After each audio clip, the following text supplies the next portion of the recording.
So in Microsoft, we define thriving as to be energized and empowered to do meaningful work. This is the core aspiration we have for our employees, one that challenges us to push ourselves every day. So every employee feels that they're pursuing with a sense of purpose. So employee experience is becoming very central to our success. The development of talent relies on utilizing the technology available to support hybrid working and create a culture of trust and flexibility to enable employees to thrive.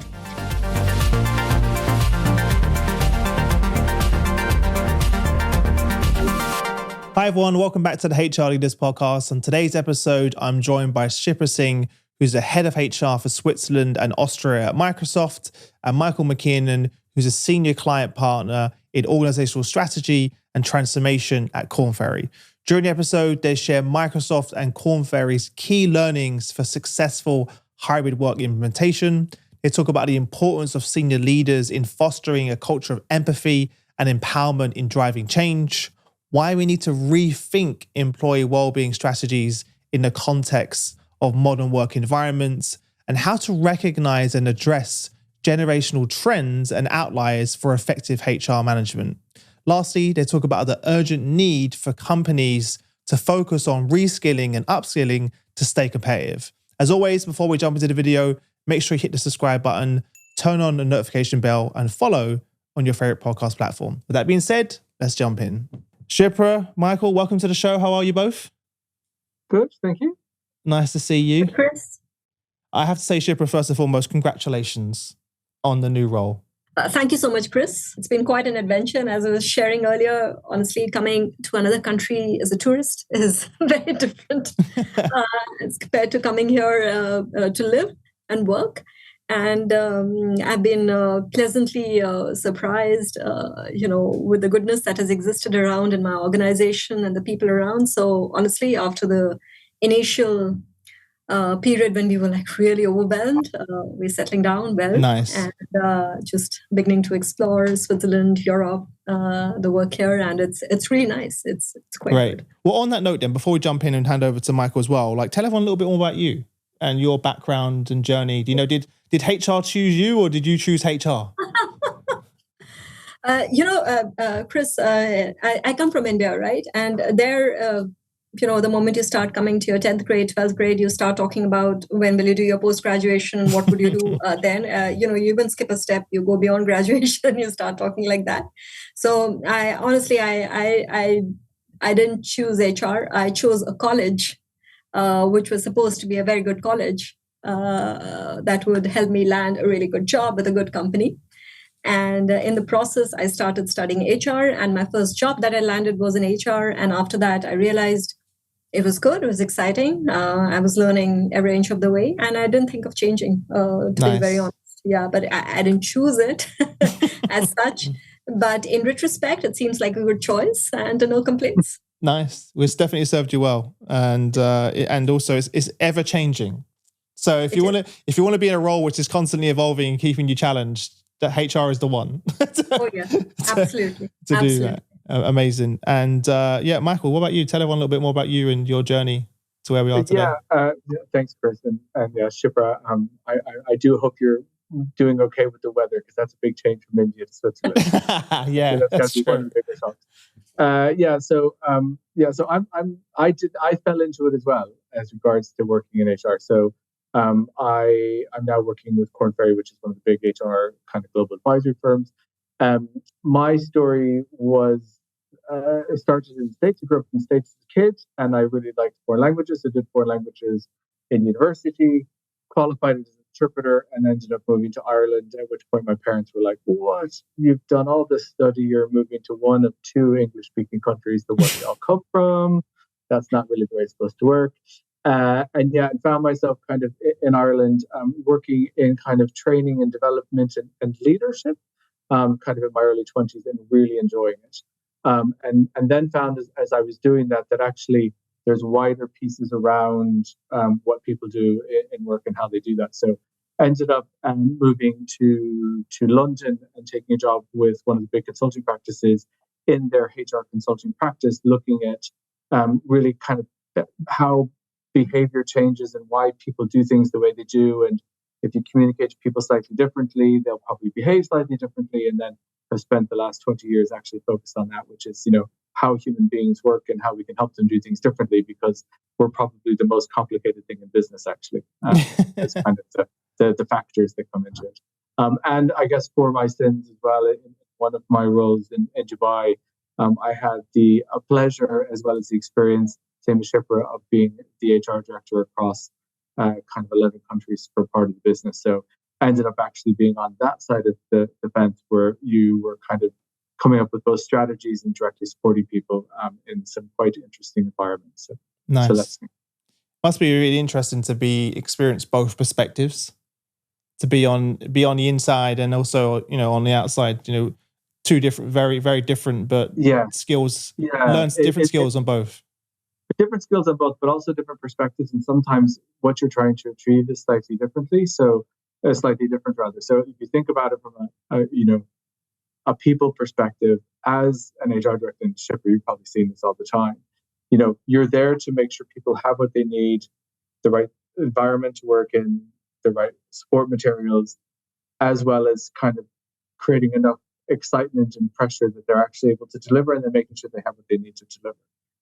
Sitting on a consulting side or an advisory side, we're actually saying we have great ideas on how we can support you with that. And there's certain things that we can, to a certain extent, when I'm having conversations with clients and when Microsoft ourselves, we're working in partnership, how we can help people work differently is actually a really big question that can have 1,000 answers, right? Yeah. So we ask a really big question like, oh, what are you worried about? And, you end up with like a long list of different things that people need to think about. It's actually starting to think about what's most important for people and then taking that forward. Mm-hmm. Well, on that note then, I know Microsoft and Korn Ferry are both companies that have supported hybrid ways of work for quite a few years now. What are some of the important learnings that might help other organizations and our listeners navigate through this? So hybrid working, I know you mentioned we've been working on this for a long time, but it's the new way of working. But the way hybrid came up in the context of the pandemic and now has been quite drastic, and it has created challenges for organizations and employees. And in that context, what we've experienced is while engagement is crucial, we have to move beyond engagement to experience and also how employees are thriving. So in Microsoft, we define thriving as to be energized and empowered to do meaningful work. This is the core aspiration we have for our employees, one that challenges us to push ourselves every day. So every employee feels that they're pursuing with a sense of purpose. So employee experience is becoming very central to our success. The development of talent relies on utilizing the technology available to support hybrid working and create a culture of trust and flexibility to enable employees to thrive. One of the key learnings for us has also been that while we focus on this, it's also very important to focus on the skills of managers to take care of their teams in a hybrid setup to deliver success. Coaching is very powerful because it shifts mindsets. People leaders move from managing to mobilizing, focusing on removing roadblocks for their team. So a lot of focus for us has been on how we build manager capability to model coach care. So in a nutshell, our focus on thriving isn't just about recovering from the impact of the pandemic or matching pre-COVID employee sentiment scores. It's about coming out on the other side and doing even better. And for an organization like ours, which is focused on customer success, we understand the need to ensure that our people are at their best and thriving. And all our focus has been towards enabling that employee experience from all sides, from a technology perspective, from a capability perspective, and from a skill perspective. Love that. I'd love to dive in a little bit deeper before we go. We'll hand over to you a second, Michael. How have you moved from engagement to experience? That's something we hear a lot about, but practically, what does that look like? Moving from, for many years, the focus was employee engagement. Now we're talking about employee experience. And that's one of the things that's evolved out of the pandemic, right? Is it there's a focus on employee experience? What does that look like? I guess it's interesting because and there's an evolution as well, I think, on how we describe things, right? So if we take the true definition of the word engagement, it means we're interacting and we're doing stuff together, right? And when we were talking about employee engagement, kind of, before COVID and before we were doing a lot more virtual, a lot more hybrid, to a certain extent, that was almost easier. We could, you could have lunches together with teams, and you could engage, and you could share, and you could, have conversations, with other people in the room, and kind of get that kind of whole experience, right? And then to a certain extent, we were all kind of, whether we went running and cheering or dragged kicking and screaming through COVID, everything was done through technology. And we then had to start to think about what engagement looked like. So, and I think all the organizations did it. We were having, table quizzes over laptops. We were having cooking demonstrations across continents with teams. And we were trying to find different ways of creating engagement. And what was really interesting about it was you were starting to create an experience that everybody could take part of, even though they weren't necessarily in the same room, which was what would normally happen. So even if you take that example of a team building event where you're having a cooking class, before you would have gone to a restaurant or gone somewhere and you would have been cooking together, and the whole experience would have been everything in one place, where now that is kind of separated out and disparate, and we're creating that same experience individually in loads of smaller places. So as you start to then think about that experience, you start to say, okay, well, where's the area somebody is working in? And do they have the right materials to be working with and the right tools? And am I, if Shipra and I are in Europe and we're talking to somebody in the West Coast of the United States, are we setting times for meetings where we want everybody to be productive at times when everybody can be productive? Or is there somebody working really late who might be quite tired in their day, or really early for somebody who's only just waking up? And so when you start to think about the experience, it's that whole piece around the overall environment experience, the things that they have and what they can use. And then it comes down to, and Shipra, I would love to hear your view on this. It comes down to how detailed and how personalized that can be, right? So I'm currently sitting in a meeting room in an office in Dublin in Ireland, right? It's got really strong Wi-Fi. When I work from home, I work from a small part of an old cottage, which has very good Wi-Fi as well. And I feel very comfortable there, right? But part of that environment is I have a comfy chair and I've got a laptop and I can sit at the table and I've got really good coffee and I can organize my meetings and stuff. But one of the things about creating the right experience, Chris, is we would only run meetings for 45 minutes within the hour or 25 minutes in the half hour. So that allows me to go grab that cup of coffee. That allows me to kind of have a bit of a comfort break because you're in back-to-back meetings.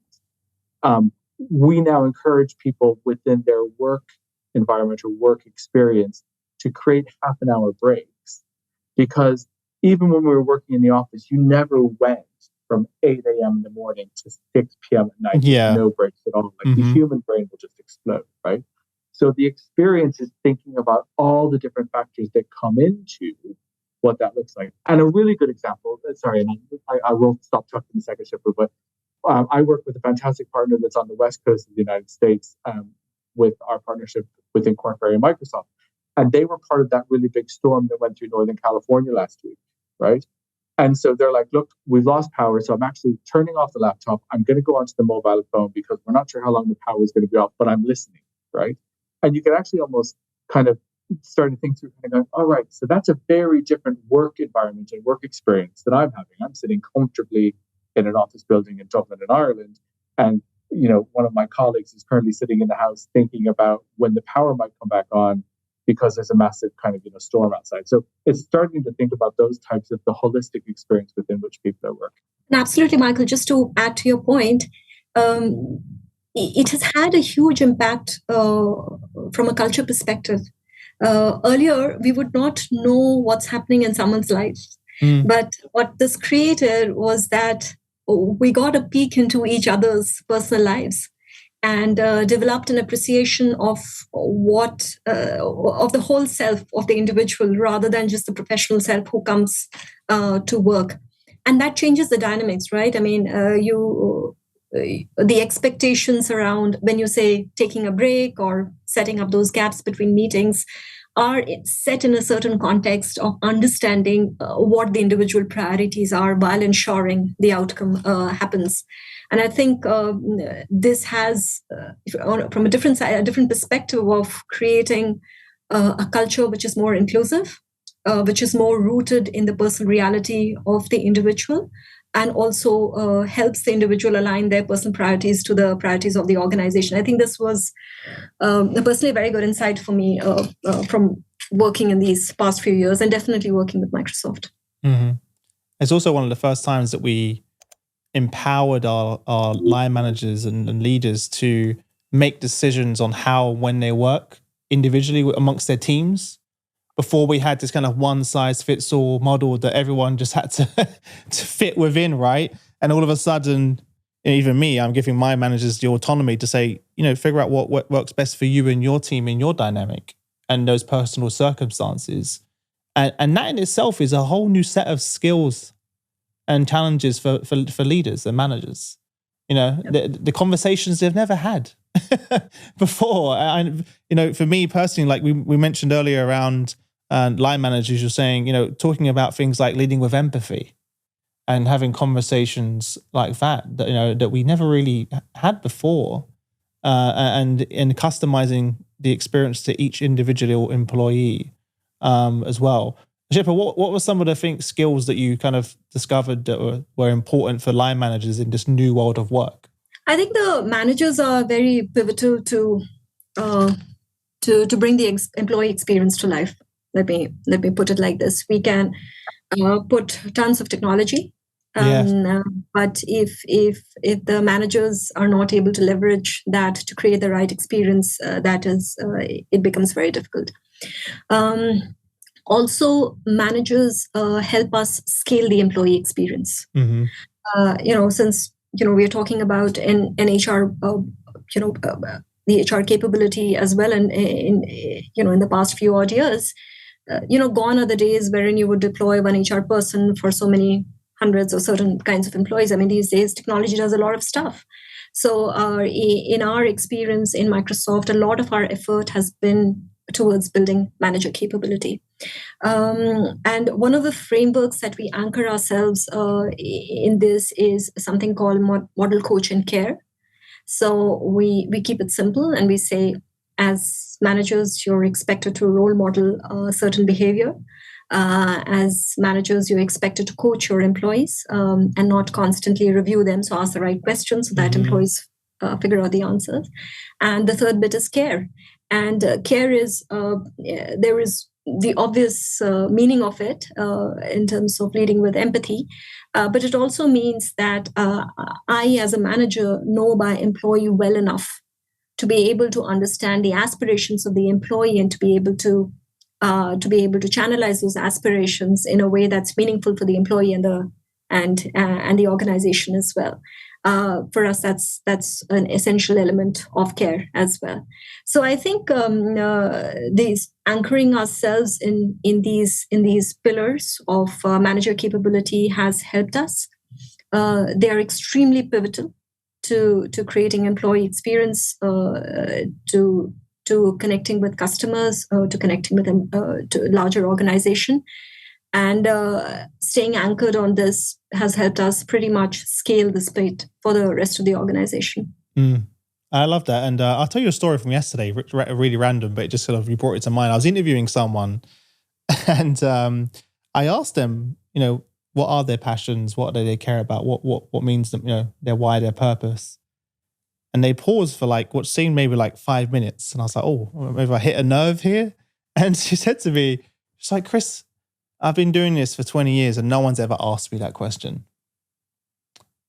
And it kind of made me feel a bit sad, to be honest, that no one actually had taken the time to ever say, to your point, care. What does that really mean? No, it's not just in the words, like you said. But she kind of was a bit defensive. She was like, and she dropped me an email and said, I'm sorry, I was a bit off with that question. She's like, I've never been asked it. And I didn't know if you was asking it to use it as leverage to as a pitch to employ to sort of recruit me, if that makes sense. So I was like, because she was like, no, I apologize for being defensive, but she was like, I really appreciate you asking and genuinely caring. because that's not something I've ever experienced. And to be honest, in my career, before I started HR Leaders, there was very few occasions that I sat down with my leaders, unfortunately, and managers where they said to me, Chris, what is it that you really care about and how can we help you, get there and achieve it? So I just wanted to share that example because I think the new generation as well coming through, this is even more important to them. Yeah. I'm seeing that more and more. They're asking me questions. Chris, what is your why? What is your purpose? Why should I join HR Leaders? I'm like, whoa, like I never used to get those questions before as well. So I just wanted to point those examples out. I love what you mentioned. The work we do with Microsoft and in particular what we've been doing. And look, it's really interesting. Like, Shipra, I love the example you gave.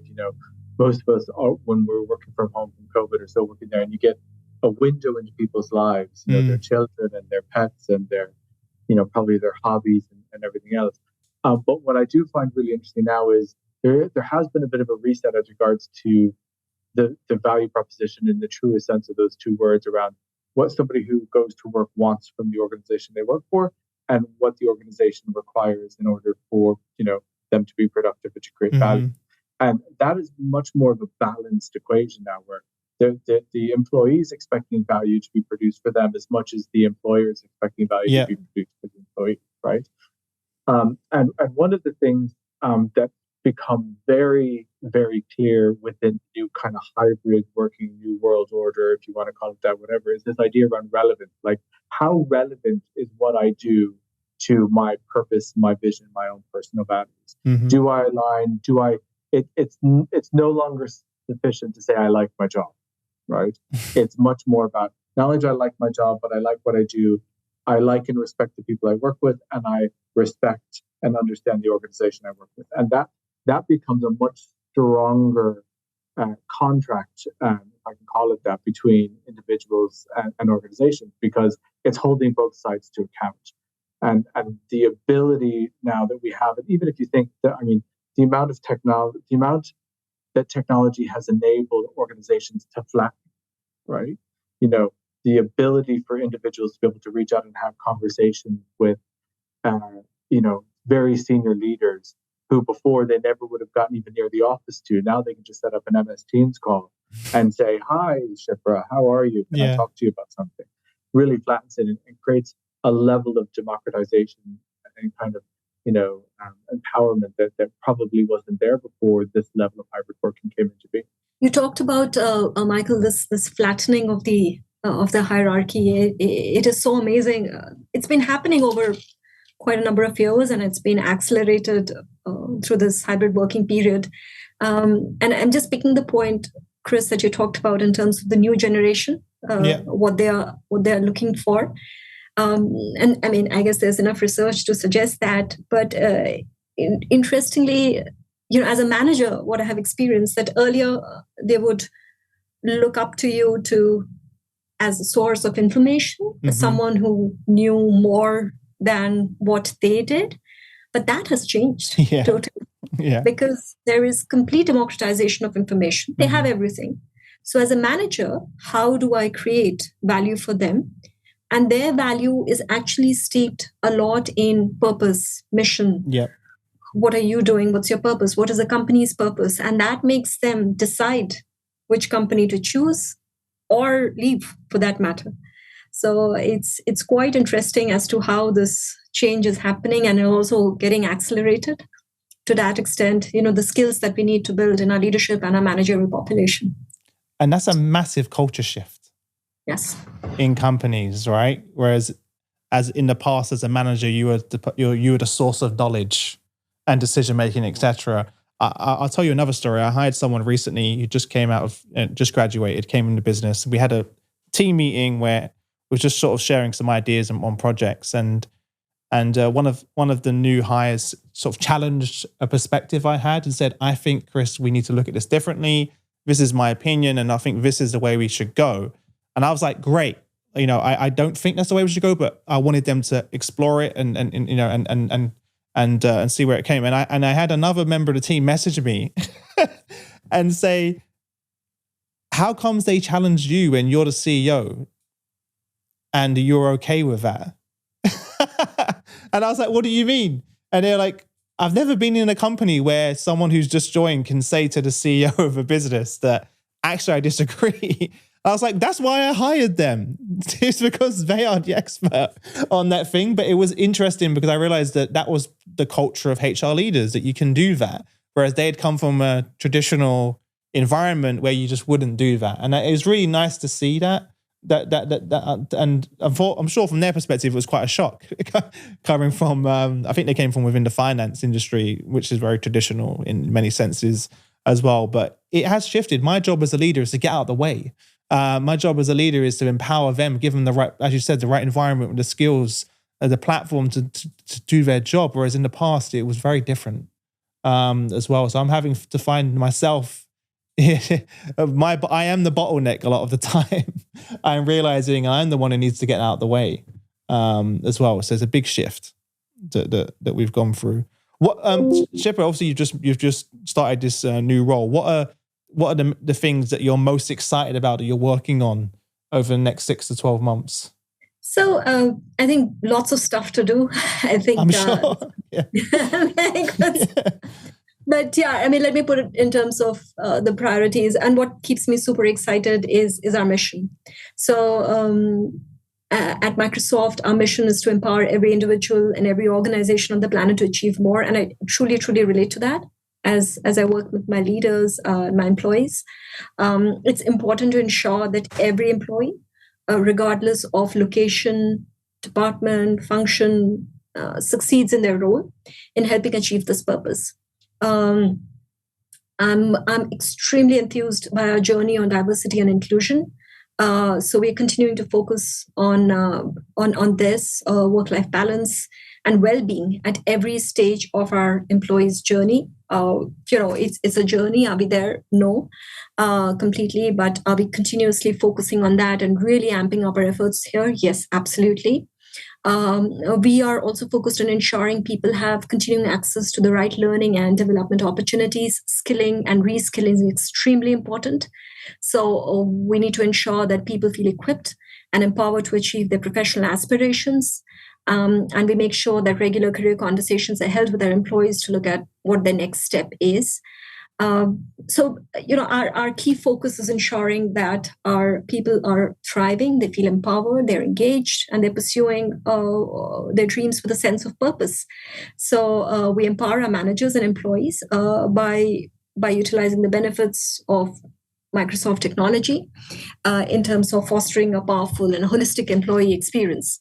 Mm-hmm. There are many things to keep ourselves excited. But the journey of a company when it comes to our culture, when it comes to employee experience is quite incredible. That keeps me on my toes and supremely excited and looking forward to the next day and the next day and the next day. So just a few little things. How does it make, on a serious note, obviously, especially having made the trip to where you are now and all of the great work you're doing around DEI that you just mentioned, how does it make you feel to see the progress that the company's made in terms of DEI, and yeah. No, I mean, it's quite incredible. Honestly, Chris, I've worked across various organizations and with Microsoft for the past 6 years, and I think the thinking around diversity and inclusion is very progressive. Of course, representation is very important for the company, and we see that in the D&R reports that get published every year. But in addition to that, it's extremely important that as we change the representation mix across various geographies to whatever is important and relevant in that geography, how do we ensure that we have a culture in which everyone can bring their authentic selves to work and feels included to deliver their best job every day? And that's a big focus area for us. And when I see my leaders, bringing their authentic selves to work, when I see my leaders talking about the mistakes they have made and being very open about it so that everyone can learn from it and they can learn from it. I think it's a massive journey in terms of how we create a culture of openness, learning, and what we call a growth mindset. This entire journey around hybrid working when everyone has been virtual. the journey on inclusion has been further accelerated by that, because you're seeing elements and you're literally, I'm not saying forced, but you're truly appreciating the part that every voice needs to be heard. Let me put it like that. Whereas in a meeting room, there are a few voices that get heard, to be very honest. Mm-hmm. But here, you're actually in an environment which really encourages and creates a platform for every voice to be heard. So I think it's very exciting. It is a very important thing for Microsoft, not just for our employees, for our customers, for our partners as well. Yeah. And we truly like to believe that we can make a difference in the lives of our employees by being on this inclusion journey, who they in turn can make a difference in the journey of their customers and partners. And to us, that's how the magic gets woven in. Yeah. And I suppose, like, if I was saying personally, I feel like your personal journey is a great example of that, of your move, right? Oh, yes, absolutely. And, I was sharing this with another colleague of mine, like, when you move from, I have moved from India to Switzerland. These are very different parts of the world, to be very honest, culturally. But the way, my teams, my leadership team have really, embraced me with my differences is quite incredible. I hadn't expected this. And today, I feel extremely confident to say what I think and have a very open conversation about everything. And they value my different perspective. And I have learned to value what they bring to the table, which is very different from what I was used to. Mm-hmm. So I think the journey and the learning on this is incredible. And that's the beauty of this change, but the beauty of the company, which really allows this kind of thinking to flourish and be accepted. Love that. Amazing. I'm so happy. I'm really happy for you. Thank you. As well. Have you learned how to ski yet? Okay. That's essential. Tried. I really tried, and I am trying. So 2 hours lessons. Oh, really? You did lessons? Yeah, nice. I did. I took lessons. Me and my family, all of us went, and we were like an ugly mass on the floor because we kept on falling down. Whereas kids around us were like, skiing, they were champions, and we were like adults. And my little kid. So obviously the kid looks okay when he falls, but when we fall, it's an extremely ungraceful. It's part of the process. Yeah. So no, but we are liking it and we are learning. But still, hardly there. Just about managed to put our feet on the ground. You'll get there. What about you, Michael? What are you most excited about moving forward? It's a great question. What I find interesting is everything is still changing so fast that we actually have to focus on kind of what people need, what we want, and how we can grow. And even kind of thinking about, we're back in the office now, but we're kind of not really back in the office. We're in this kind of messy hybrid thing, So, before you could show up on a Tuesday and everybody's going to be in the office on a Tuesday, and if they weren't, within an advisory practice, if somebody wasn't in the office, that normally meant they were in a client's office somewhere offsite, right? Where now, you're having to think a bit more about how you're deliberately organizing things in a way that you didn't necessarily have to do it before, right? So, I'm going over, we're having some great meetings internally within Korn Ferry in London on Thursday. And quite a lot of people are making an effort to attend the meeting. And actually, there's great excitement that there's going to be 70 human beings, actual people in a room, drinking coffee, having lunch together, chatting and sharing without having to see, 70 little squares on the screen, right? But what's really interesting about that, and back to the point is that takes a lot more thought and planning now than it used to, You have to think about what value you're creating for those 70 people to come into, for a central London for the day and kind of what that's going to look like. I also think that there's something where we're coming into a very interesting balance on inputs and outputs again, and the value that we're creating. So it's almost like the presenteeism of being on the screen from 8 a.m. to 6 p.m. is actually now almost seen as like, are you actually getting anything done, or are you just kind of talking to people all day and almost getting nothing done? So starting to think about how you use your time and being really clear about what you're creating in that time, what value you bring into either the conversation or the organization or what you need to get done, I think is really good. And then the other point, and something I'm really excited about at the moment, Chris, is I might be of a certain generation, not going to declare it kind of on the podcast, but I might be of a certain generation that, hasn't grown up with, complete technology at their hand, right? I have an 18-year-old daughter who can do everything on a mobile phone and quite effectively, right? She can attend classes online, look at notes on other things, and she's very comfortably in the digital environment. And I kind of then look at that and kind of go, and she sometimes will even make the argument saying, actually, I can get more done and get more study if I don't travel an hour into the city center to get something done. And I kind of say, that's an interesting conversation because I had that conversation with somebody on my team, right?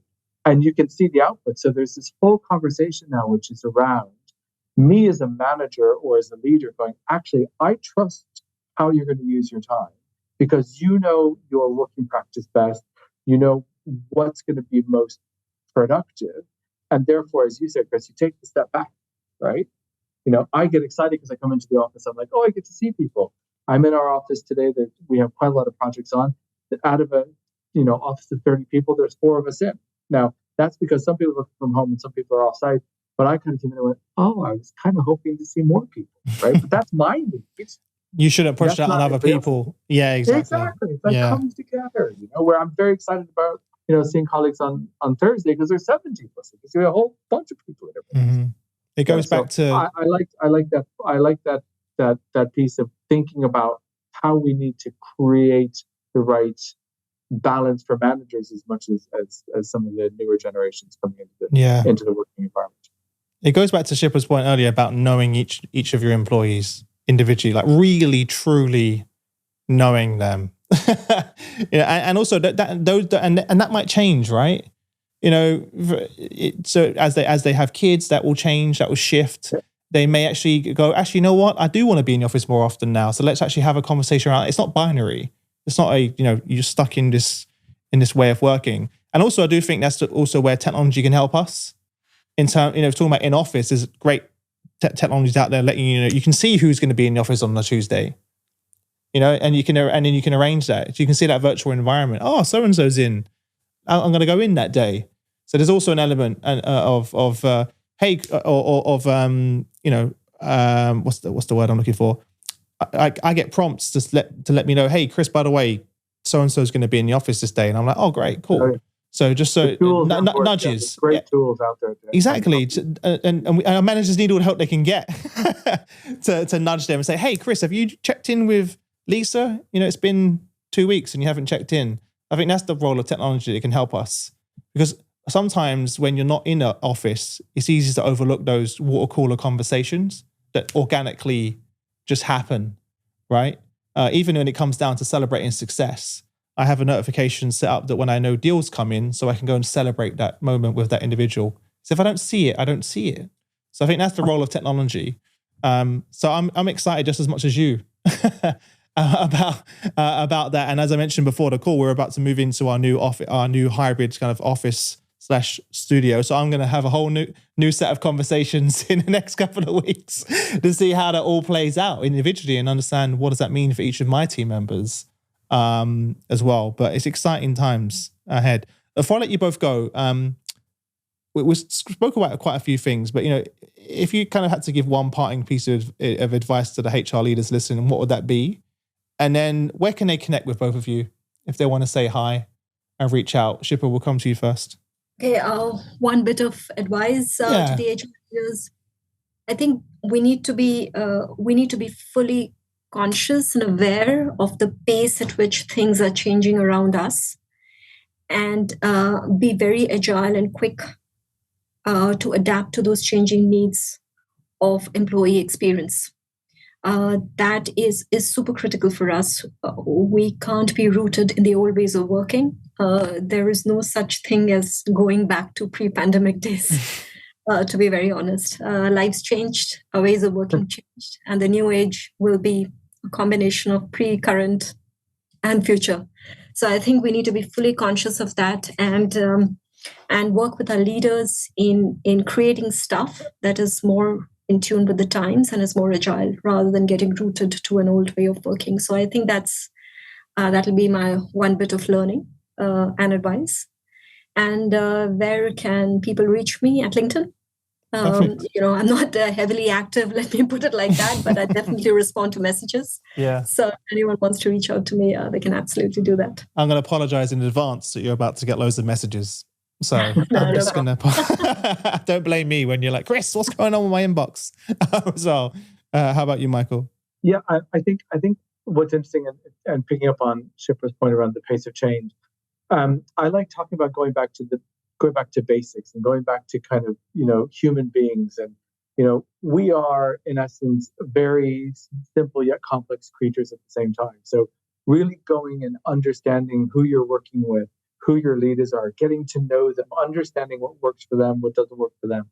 And on one level with technology, we've created loads of time to do stuff. But interesting enough, we're not spending that time with people to understand what drives them, what their values are, what we could do to kind of, make them successful. So there's something for me around going back to those core needs around who we are as humans, what drives me, what excites Mike, maybe what I'm worried about, what I'm struggling with, and having those conversations and going back. I remember talking to a client. It's a bit like thinking about when you learn to drive a car. The bits that they teach us in class are never the bits they start with. They start with kind of the mindset and the behavior. And the mindset is, by all means, don't run into anything, be safe, and don't die in the car. So it's always about safety and caution. And then we learn the rules of the road, and then we learn about how the indicators work and the clutch and all of that. That almost seems the easy bit once we've got our heads around the mindset of checking the mirrors and being really cautious. So there's something for me which is we can get our mindset of we're talking with real people, find out who they are, spend more time with them, and that will truly make you successful.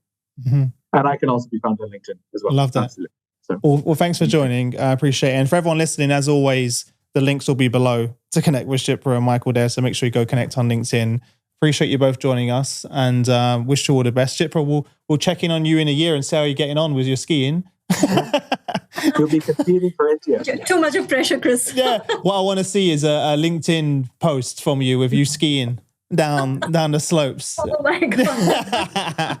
tag us both in. But honestly, really happy for you both. Thank you so much for joining, and look forward to seeing you both again soon. Thank you. Thanks, Chris. Thanks, Shipra. Thanks, Bye-bye. Chris. Thanks, Michael. Bye-bye.